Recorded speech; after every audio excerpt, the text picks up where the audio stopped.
Let's talk about two-dimensional composition, or layout. And there are so many types of composition, but we're going to talk about 4 of my favorites today: gesture, radial, repetition or rhythm, and the rule of thirds.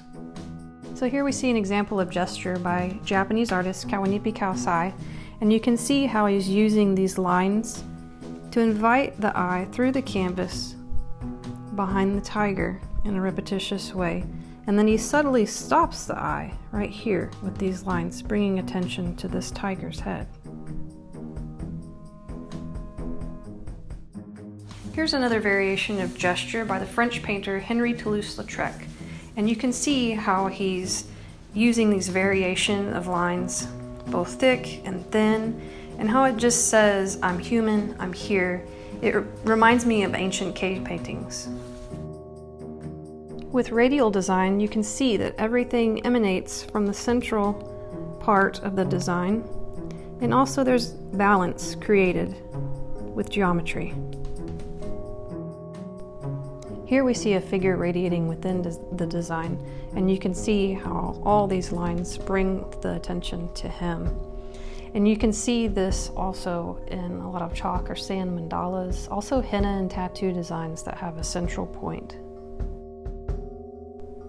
Here the artist MC Escher uses math to create these rhythmic forms that just seem like they could go on forever. In this poster by Chinese artist Wang Guangyi, entitled Workers, Peasants, Soldiers, and Coca-Cola, we see repeated forms of these fingers on the pen, the strength of their arms, and although they're not exactly the same, the faces. There's also these white and black numbers that are repeated throughout the piece that also give it repetition. On a personal note, I like to watch a documentary every once in a while, and every time I am reminded of this type of composition called the rule of thirds, which is commonly used in film. This is my TV screen at home, and it looks like this because one of my children threw a plastic dart at it right at one of the intersecting points of the rule of thirds.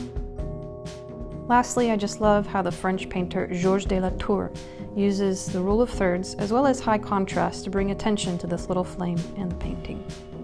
So I hope the next time you see some two-dimensional art, you recognize something that you haven't in the past, and you can apply some of these design techniques to your own art as well.